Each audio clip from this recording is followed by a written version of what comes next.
Marshall, you have such good and sage advice about some of the most difficult situations. And I'd love to hear you talk a little bit. How do you deal with disagreement when you are the ultimate decision maker? Well, Peter Drucker taught me every decision in life is made by the person who has the power to make the decision. Make peace with that. Let us imagine I want you to do X for the following reasons, and you want to do Y for the following reasons. Well, let's assume that you've explained why, and I've listened to your reasons, and I'm a rational person. Sometimes we just disagree. What I could say is, Judith, in this case, I want you to do X for the following reasons, and you have said you want to do Y. I've listened to you. I've repeated what you've said and why.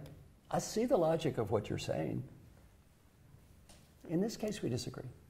I still want you to do X for the following reasons. Now, if you come back and say, well, Marshall, I disagree, I can say, I understand that, and you're a very, very smart person, I respect you. In this case, this is a decision that is my decision to make, and I've made the decision. Perhaps you come back and say, Marshall, I think you're wrong. You know what I can say? Well, you know, Judith, I might be wrong. And to be honest, if I'm not wrong on this, I'm certainly going to be wrong sometime. Neither of us have a crystal ball. We're both guessing at what's going to happen in the future. You have one guess, I have a different guess. And I'm not saying I am right or you are wrong. I respect you. You've made your point. I understand it. I've explained it back to you.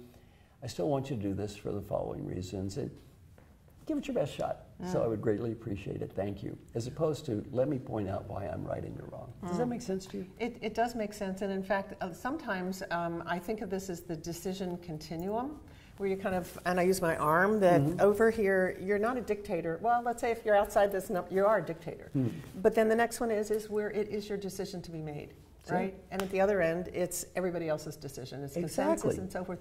And within, then there's steps that take you a little bit further. So I might make the decision, but I'll consult with you. Right. Right? In your case, you didn't consult with that person. Or maybe you did consult. Oh, I did. I heard their opinion. I've listened to it. Right. Exactly. Right. And so, you know, as you move down here, you're giving up more control than you are. But if people know when you're in that place and they know that you do that from time to time, then it makes it better, okay. And you must have done that with this person, helping them understand at some point that... Well, and what I like to think about, going back to your good point, is this.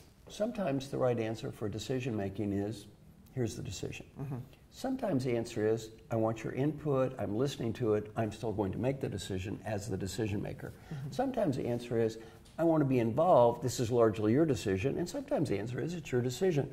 None of these, as you said, I love the way you phrased it, are right or wrong. The key is to be honest with people. Don't play games. Right. And don't pretend it's their decision, and then if they say something you don't like, come back and say, it's my decision. Take it away. And I think the one thing that really is a consistent theme of what you say and what I say is, be very clear with people, be honest with people, and be where you really are. Don't play games with people. So I love that. I love that too. Thank you. Thank you.